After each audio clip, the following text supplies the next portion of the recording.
So for the Q&A, we'll get all the panelists on stage. So with us today on the panel, we would have again, the head of operations, our Chief Operating Officer, Captain Adrian Jenkins. And Mr. Spencer Lee, the head of commercial of AirAsia Malaysia. Mr. Barry Klipp, the group head of commercial for AirAsia. Ms. Esme, the head of investors relations. Mr. Varun Bhatia, our group head of people and culture. The cabin crew manager of AirAsia Malaysia, Ms. Nina Mastura. The head of Inflight, Catherine Goh.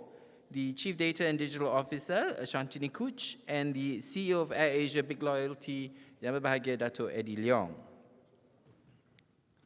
So if we could have you on stage, please, ladies and gentlemen, that I just called out.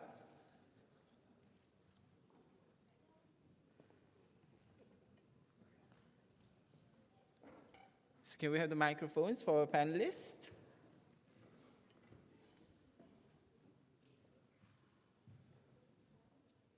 Will have to be shared. There's nine panelists on stage, and the microphones on the floor as well for the media to be asking questions shortly.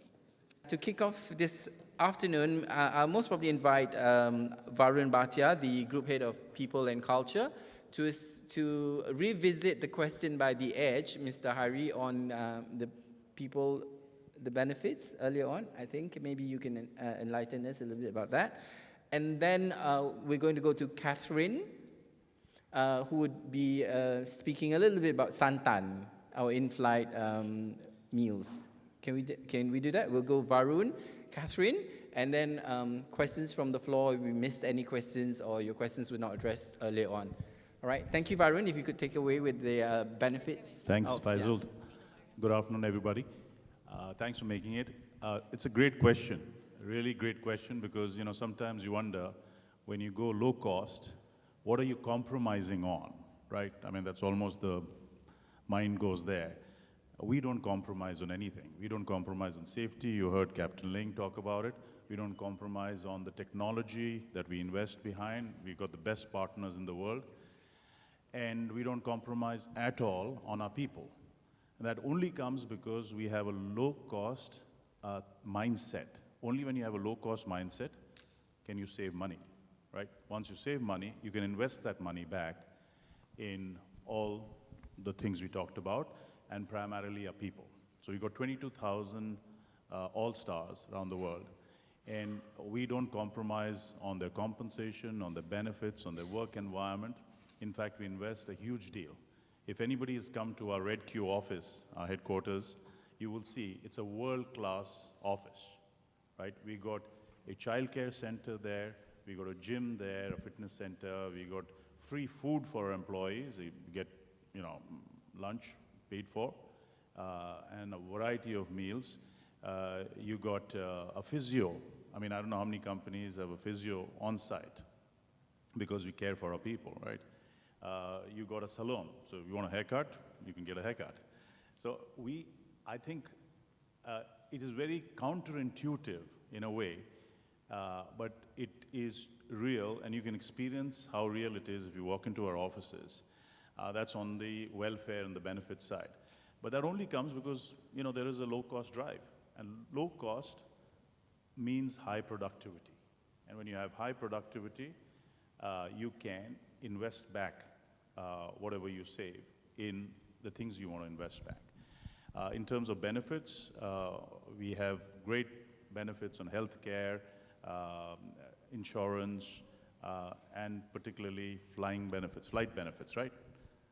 We give 90% discount to our employees, unlimited number of flights in a year for them to fly with their families anywhere in our network. That's not, minging, right? So if you think about our overall investment in our people, it is at the highest level possible.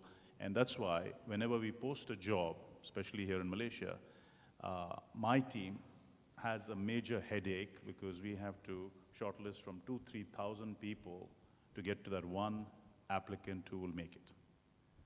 So we're very proud of how we look after our people, And I'm happy to take questions later on, specific ones, in terms of what more we do. Hope that answered the question.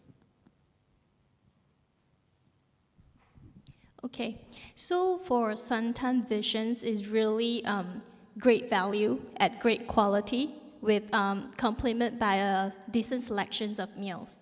So if you have realized that we actually reduced the pre-booked meal price to 10 ringgit, comes along with a drink since 2016. And ever since we managed to increase the volume by a lot, and to answer your questions on the cost, when we give suppliers volume, they have bargaining powers with the raw material suppliers. And we managed to reduce the cost in the whole food chain, all the way back to the main suppliers, just like rice, oil. So the key for cost in Santan is volume, the volume gained. I hope that straightforwardly answer the questions. Any other questions on Santan? Yes, please.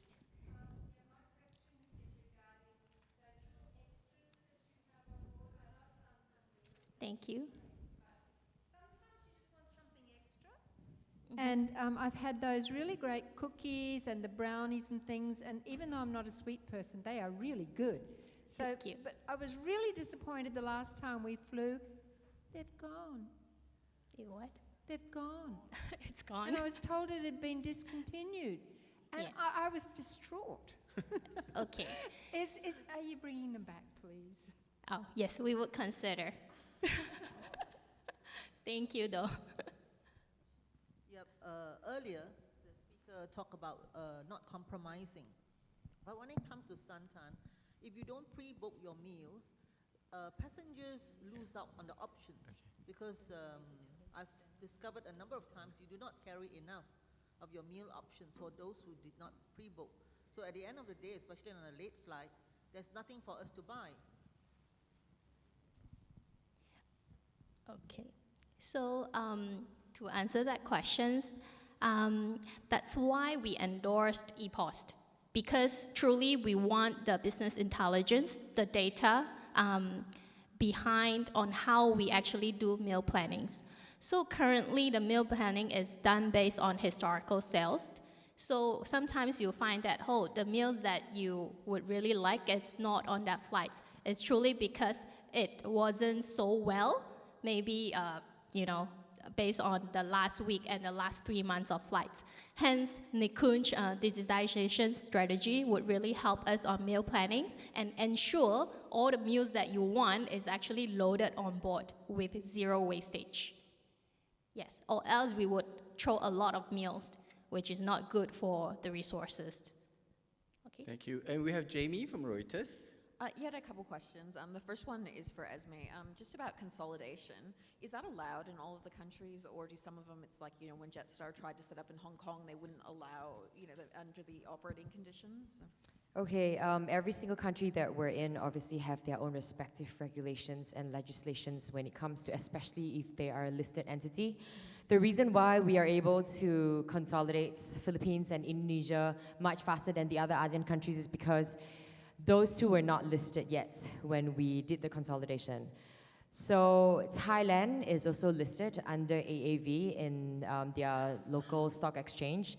So Thailand, we have to go through, court approvals and a lot of even parliamentary approvals because Thai is also listed. So the plan for Thailand is actually to switch the listing status from AAV to Thai AirAsia, and then we will consolidate. So that's the plan for all the affiliates and all the associates. But there's no country laws against you having operational control being based in Malaysia?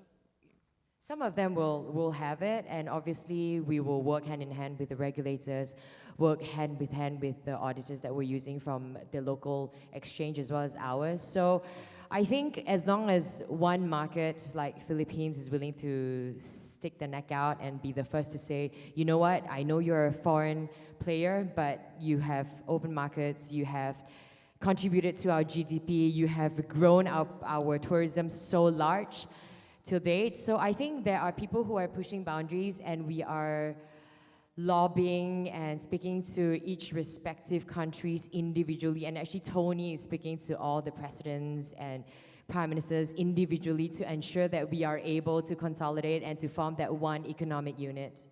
Okay. And then my next question is for Spencer or Barry. Just on branding, it's interesting you have all these different brands like Rocky and Online 365 and all that. Why aren't you using AirAsia as the main brand, given that's the sort of most known brand around Asia versus Big Pay, for example? Sorry, can I have your question again? So in terms of your branding, you're coming up with lots of different brand names for all of these digital products. Why aren't you branding them like AirAsia Pay or AirAsia Wi-Fi, that sort of thing? Okay, good question. I think, yes, you're right. First of all, we're a big believer of brand. So we have built AirAsia from day one to now with various initiative and activation from Manchester United sponsorship, F1, etc. But it's also because we believe in branding that we believe that you want to expand your ecosystem and the value in terms of unlocking the real value of each of the brand within our ecosystem. So you can always use AirAsia, Wi-Fi, or AirAsia, Rocky, etc. But it's really to create more value beyond just the AirAsia. So imagine if today, if we get half right, let's say, of our Rocky.com, imagine the power of it as a new business model for us beyond AirAsia. Right, so let's say if we can go to airline A or airline B, what's stopping us, right? But of course, we need to grow the brand first, we need to get it right. So all this is really to unlock the value of AirAsia, like what you have heard just now. I think, in a way, we really want to give more value and for everyone to see the real value of AirAsia as a group within the whole ecosystem. And when you get the brand strong, it doesn't really matter whether you have AirAsia or not on it because it can stand by itself. In the end of the day, it's the value of the brand, what's the entity and what it brings to. Like Santan is a good example. You can what stopping us to have a Santan cafe, Santan restaurant, or tea and co for quick bite and etc. So that is really the plan. Build the brand and let the brand expand by itself. Hi, I have a question here. I'm curious, how long does it take for you guys to plan a new route from the moment Tony says, hey, I want to go here until the first day that flight goes out? What are the process involved? How long does it take? Maybe, I don't know, about 1-2 years? Maybe anyone can share about that. It depends on the country you're trying to fly to. If it's a domestic, or if it's a shorter haul, or from my side, a Korea or a Japan, it takes less time than if you're trying to get to the US because of the various official bodies that you go through, the regulations, the rulings, etc. I think the US took us quite a few years. That was before my time, to be honest with you, but it took us a lot of time, a lot of effort, a lot of departments involved to get that clearance because of the official bodies that you have to pass to fly there. There's also a lot of internal work that takes place before you decide where you're going to fly. I think maybe not us, but at times you can look at throwing a dart at a dartboard trying to choose where to fly. That is obviously not what we do. We get involved in every single department, from the route revenue, the marketing, looking at the competition, looking at the load factors of our competitors, looking at the market that hasn't been tapped before. I think it was mentioned earlier that we look at secondary markets. It was said to me a few days ago when we were looking at some new routes, are we market creators or are we market followers? And I think AirAsia has built a name, short haul definitely, long haul trying it even more, to fly to places that are not developed yet. So we own the market, we lead the market. So there is some risk involved, of course there is. Eventually you look at all the numbers, but you still have to put your finger in the air and say, let's go for it. But it takes time. It can take anywhere between 6 months to 3-4 years if it's the US. So that's difficult to answer in terms of giving you an exact timeline, but it depends on the route. Yeah, I have a question for Esme. Just now you said that AirAsia wants to dominate India and China within 5 to 10 years. Can you explain what do you mean by that and how are you going to do that? Okay, for example, in Malaysia, AirAsia has dominated our domestic operations. Thailand, we are inching up year on year, so every year grow the market share by 1%. India, we have grown tremendously for a size of only 14 aircraft as of last year. Right now, we have 17. The quicker we grow the aircraft fleet in India, the quicker we can grow our domestic market share and connecting the Indian passengers to our ASEAN and Asian connectivity, which as you can see from the slide, we are already flying to over 100 destinations. So I don't mean by conquering the country, it means by growing the market share, having really strong brand presence that the locals will actually not think twice when they say, you know what, take a flight with AirAsia because our frequency is so high, our timing is great, our connectivity is perfect. So same thing for China. We are already flying to about 15 destinations to China as a group. We have been flying to China for the last 10 years. Our brand is very significant in China. We are just waiting to start our domestic operations before we can start growing our market share in these countries. Hi, I have one question. My name is Aaron from Flight Global. This question, or rather a couple of questions to Esme. The first one being on the China JV. You talked about there were two options. It's either to buy out an existing airline or to apply for a separate AOC. Could you give some color on that? When are we looking? What's the time frame? That's my first question. So China JV.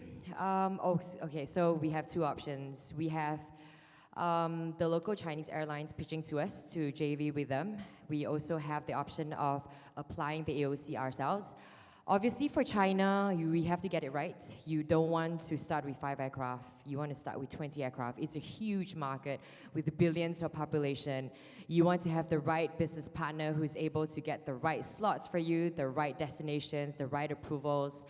And we are not in a hurry to start our JVs in any of these countries until we have the right business partner and the right business model. So basically, we will continue to roll out our low-cost business model, as you can see, increase the hubs, increase the frequencies, load is high, yield passive, for example. And back to your question in China, we will find the best bid. We will not sink in too much capital. We've learned our lessons from historically with Philippines and Indonesia. We have learned to JV with partners who have very deep pockets, who have more aggressive growth targets than we have. So basically, if we go in 41 or 50, 49, 51, that JV partner will have to come up with the 51%. Every aircraft that we deploy, they have to pay 51%. So the right business partner is really important, and we're not in a hurry to rush a JV until it's a win-win for both. And that would still be under the China Everbright group, correct? Yes, we have an MOU with the China Everbright group. Okay, my second question is on the Myanmar JV. I've read some reports that it's likely to happen. Can you confirm that? That is just in the initial stage of exploration and negotiation. There is nothing firm yet. The Vietnam one is firm, but Myanmar not yet. We will again not rush into things, and we will pick the right business partner as well. And in Myanmar will start small. It won't be like starting with 20 aircraft. It's just another piece of the ASEAN puzzle that we will have to expand our connectivity within the ASEAN network.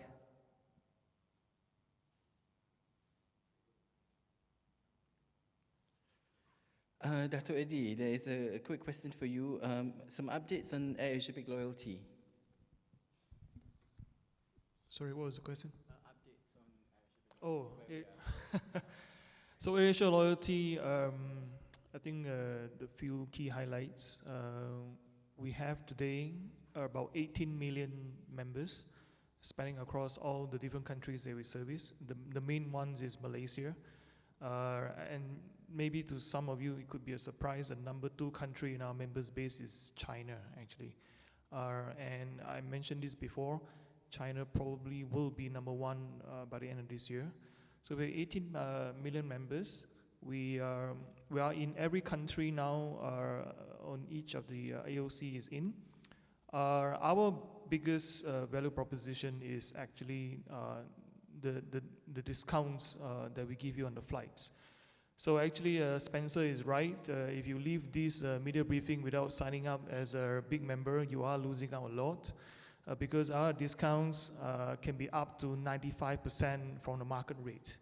Yeah, so and the cheapest, the lowest points required for a flight redemption is 500 points actually. And a lot of, a couple of key points, a lot of people are wondering how you can earn the points. Obviously you earn points from flying with AirAsia, but you can also get your big points by converting your credit card points actually. That's probably the fastest way to get a large number of points on big points. And we have, since last year, also launched the e-store, which is something that a lot of us buy stuff online. So if you buy stuff online via airasiabig.com, you also get big points. For every ringgit you buy, you get 1 big point. This is actually a faster earn rate than flying the airline. We are, some of the things that's coming up, some of you may be aware of what Faith is. Does anyone know what Faith is? The previous Groupon? Yeah, so we are working out a collaboration with Faith as well to allow our members to earn points on Faith merchants. So if you go to restaurants, if you go to beauty salons, etc., and things like that, you can earn big points, and you can also use big points to buy those products. The other exciting thing is taking cash out of the airline is also very soon in April, later part of this month, you will be able to use big points to pay for your flights when you buy on airasia.com as well. So these are some of the innovations. I highly recommend that you go outside and see some of my girls download the app, the mobile app, sign on as a big member and start using the privileges that is granted from Big Loyalty. Thank you. Question for Esme. When the Bloomberg Australian journalist said that you were slashing your parachute, how did you respond, and is it financially libelous of them to say so?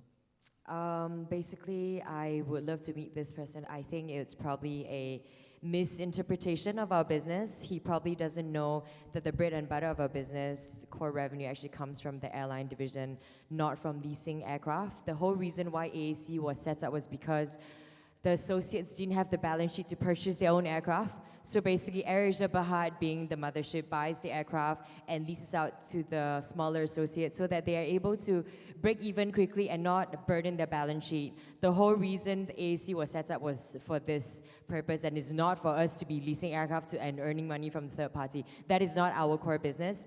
So he probably misinterpreted our business, thinking that our core business is actually leasing in and leasing out aircraft, which isn't.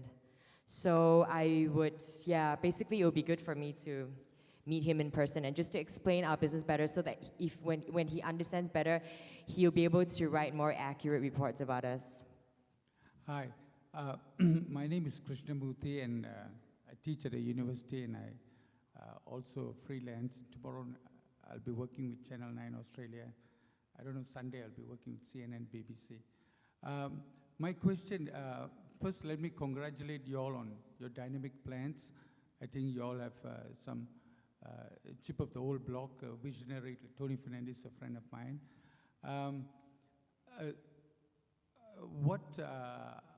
First, I'd like to explain my experience. I have 3 siblings in Sydney, and I traveled often to Sydney and Melbourne. And, when I was booking a year ago, I saw prices to Sydney like 500, and this year, end of last year, I put off my plans. Every time I go in, I see 2,000 to Sydney. So what is the reason that, 4-fold increase? So I was pinching myself and saying, am I seeing Malaysian Airlines website? No, this is the AirAsia, and it's 4 times more. My second question is actually what I discussed with my students in university is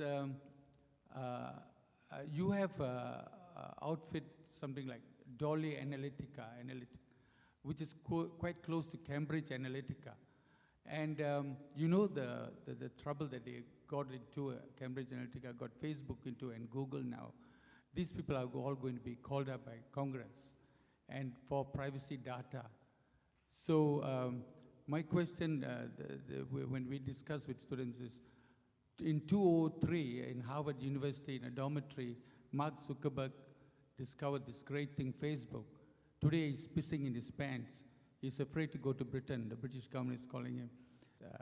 The commercial, why is it 4 times more? My experience. Okay, yeah, I'll let these guys answer the question on the data protection.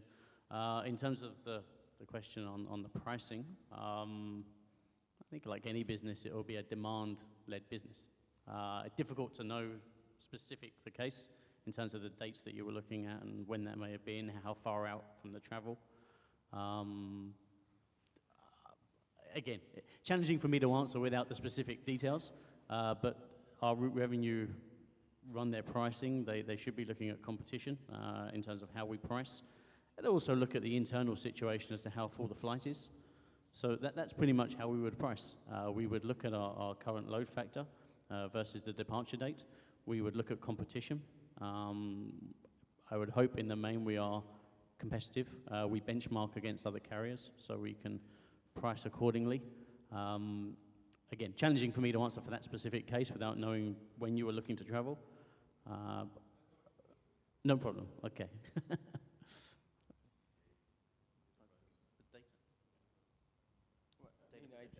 I think it's just a comment, right, that he was saying. It wasn't asking for our data privacy policy, right?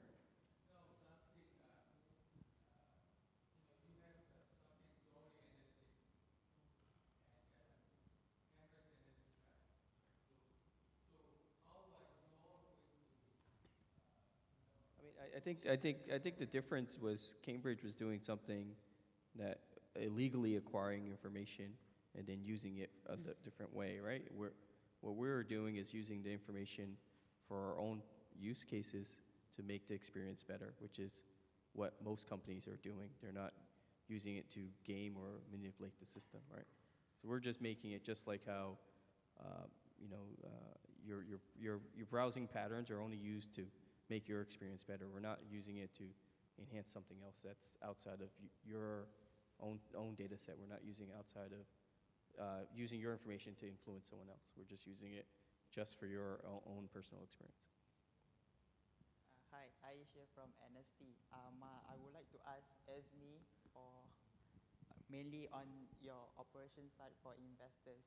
So you, according to your presentations earlier, you were mentioning about selling more ancillary business would help to buffer more forex and fuel prices volatility.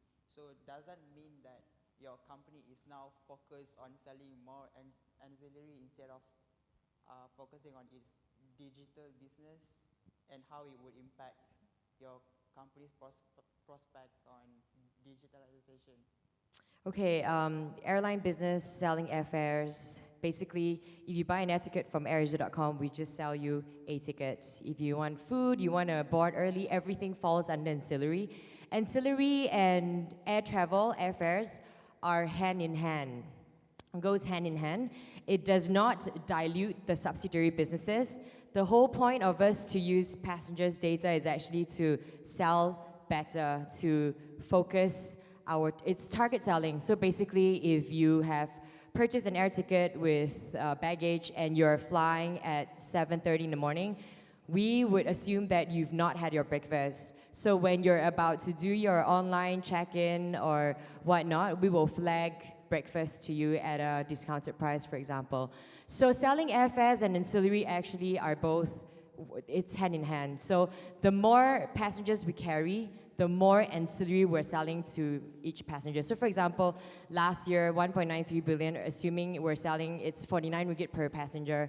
And this year, if we are flying 80 million passengers, each ringgit will equivalent to 80 million in terms of revenue. So it does not dilute any of the subsidiary businesses. it is actually complementing. So the digital businesses and the digital data that we have is only for our internal use. It's only for us to cross-sell ancillary and cross-sell the right item to you. It is not for any external consumption. Back to the data protection policy, it's solely for internal. And also back to your question on why don't we name Santan AirAsia Santan. The reason is, as you can see, our training center, we didn't put an AirAsia in front. 60% of the revenue came from a third party. So eventually, Santan, we could spin it off because 60% of the revenue comes from other ASEAN airlines that's actually buying food from us. So that's why we are very good at creating assets, and then when the price is right, we spin it off and pay you guys, the shareholders, a special dividend. So that's the reason why all these individual businesses don't carry the brand AirAsia. Only the airline carriers will carry the brand AirAsia. Yeah, I have a question about Big Pay. First, it's actually two parts, but it's really one question. Big Pay, this new app, not everybody's comfortable with using apps, especially people with fat fingers. You know, the potential to make errors is really, really high. So if you're trying to, rush through something and you're getting all mistakes, you end up just frustrated. Okay, so that's really just a comment. The other point is that, are you associated with Tune Money in any way? Because Tune is related to AirAsia, right? And it was introduced a few years ago, and I've not heard of it for ages. And is this similar to what Tune Money was doing? I have a card, a Tune Money card. Hi. Thanks for the question. Let's start off with your comment and feedback. Thank you very much. We'll definitely share with our Big Pay team. I think the reason why it's designed in a way, the e-wallet apps, is really because we're embracing the future, and the reality is this is a new environment. Rest assured that I have a bigger, fatter fingers, so I'm sure learning to use it as well. So we have to embrace the future and the technology. Yes, we do work with Tune Money to promote Big Pay out of the market, and so they are one of our core partners as well, and similar to our big loyalty card, our big loyalty program, where we work very closely with Dato' Eddie, which is actually under a company called Think Big Digital. So going back to the question, why don't have AirAsia, Big Pay, AirAsia Santan, or why is it called Think Big Digital? Or AirAsia Digital, whatnot. I think it's really about, like all we have mentioned, right? Our core business is really to run an airline. Our key core focus is to be good at what we do. Make sure we give an amazing flying experience, good operation from an operation point of view, seamless flying experience, get you from point A to point B, lowest fare based on demand and supply, and really to open up the market share. Because imagine 16 years ago without low cost in this region versus 16 years now. I think now my kids at 9 years old, they've flown to more destinations than me in half of my entire life. So we are continuing to expand the market. There's still a lot of new market for us to go to. And when we get that right, that is our core business. And then with the core business is where we look at strengthening our ecosystem to give more value. So Academy is a good example, as what has mentioned. We get a new business right, it gives us some more value, and we sell it off, we get the dividend. So going back to the whole of this question is really, we're still focusing on the airline, but we can't do everything. So if you want to grow the next business, we need to have a brand, build a brand. We have a dedicated team in this area, such as big loyalty. We have TBD, in short. We have a team outside that is not working on an airline, but they're working very closely within our ecosystem. And maybe one day, Dato' Eddie will bring it to IPO one day, right? And give all of us a good share price for it. So this is a way that we try to improve our ecosystem. Right. Question. Sorry, I have a question. now that you guys are going more into digital, in terms of your self-services, such as backdrops, things like that, as you grow, now you have backdrop in Senai, in KLIA, you only have that one island, right, for a backdrop. If this expands more at more hubs, would we see a reduced cost for check-in baggage? In terms of cost labor. Yeah, because there will be less manpower manning these check-in counters. So you using this self-backdrop machine. So. And can we see a slightly reduce in the baggage prices? This is not blunt question, right? Okay. No, in the end of the day, it's all about how to be better, more efficient, and more effective in doing our business. So we use a lot of technology and innovation. So you're right. We just started our journey in KLIA 2, which is 3 years behind Johor. Definitely, we would like to, let it go for a while and make sure that together with MAB, the whole process will be friendly, flawless first, and anything is possible. Right now, we just want to get everything in order house in good possible manner. But in terms of pricing, we are always about demand and supply. Back in 2016, we got note, we did a survey, we hear of social media feedback from all of you that our pricing for our in-flight meal is slightly too high, so we reduced it, back in 2016, and then we grow the business further. So anything is possible. It's always based on market factor and demand and supply. Yes, I'm afraid that lady will be the last question for this afternoon. But fret not, we'll be having lunch together, and if you need to have a one-to-one, you can always contact our PR team. We can spend the afternoon with you, but for the session today, that will be the last question. Thank you very much. Okay. I actually have a couple of questions. So yes, you're the last person, not the last question. Thanks. The first one is actually on Santan. So Esme, just now you mentioned that it could possibly be spinned off, assuming that it's growing big enough and other airline operators are also interested in buying from it. So assuming that it is spun off and AirAsia does sell the Santan brand, would it then still be able to control the cost of these meals and ensure that it's low cost? My second question is on the the development of digital products. Do you have a target critical mass at which you want to achieve? And I understand that Big Pay has been around for a couple of months, if not more. Now, how has the response been?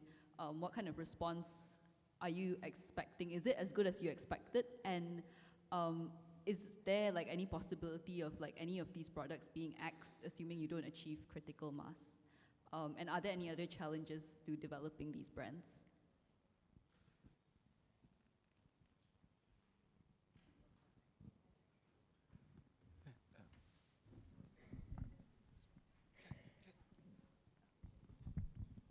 All right. To answer the questions on Santan, if one day it really materialized that we spin off Santan, I think the main client would still be AirAsia, and our operating model is really maintain low cost, which we think we would be able to deliver due to volume, and of course quality of the meals from the new caterer.